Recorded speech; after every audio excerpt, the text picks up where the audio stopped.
ഇനി അല്പം ജലം കയ്യിലെടുത്തുകൊണ്ട് ചൂണ്ടാണി വിരലിന്റെയും നടുവിരലിന്റെയും ഇടയിലൂടെ അവസാനീയാർഘ്യമിതം എന്ന് ജപിച്ചുകൊണ്ട് പിണ്ടത്തിലേക്ക് ഒഴിക്കണം. ഇനി എഴുന്നേറ്റ് 3 പ്രദക്ഷിണം വെക്കണം.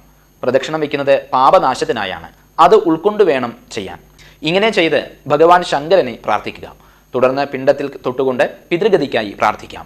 കണ്ണടച്ചു പിടിച്ചുകൊണ്ട് ഈ പിതൃക്രിയ കാശിയിൽ വെച്ച് ചെയ്യുന്നതായി സങ്കല്പിച്ചുകൊണ്ട് പ്രാർത്ഥിക്കുക. അതിനുശേഷം ഒരു പൂവെടുത്ത് മണപ്പിക്കുക. ബാക്കിയുള്ള എള്ളും ചെറുളയും ചന്ദനവും എല്ലാം എടുത്ത് പിണ്ടത്തിനുമേൽ വെച്ച് ആവാഹിച്ചിരുത്തിയ പിതൃക്കളെ പിതൃലോകത്തിലേക്ക് തന്നെ യാത്രയാക്കി എന്ന് സങ്കല്പിച്ച് 2 കൈകളും കൊണ്ട് ഉദ്വാസയാമി എന്ന് പറഞ്ഞുകൊണ്ട് മേൽപോട്ട് ഉയർത്തുക.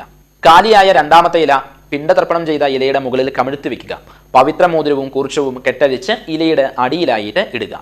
കൈ പിണച്ചു വെച്ചുകൊണ്ട് ഇലയുടെ അറ്റം കീറണം. പിണ്ടം വെച്ചിരിക്കുന്ന സ്ഥലത്ത് നിന്നും 1 2 എള്ളെടുത്ത് സ്വർഗം ഗച്ഛസ്യ എന്ന് പറഞ്ഞുകൊണ്ട് മുകളിലോട്ട് എറിയണം. എന്നിട്ട് ആ ഇല എടുത്ത് പുഴയിലോ കടലിലോ തലയ്ക്ക് മുകളിലൂടെ ഇട്ട് മുങ്ങി നിവരണം.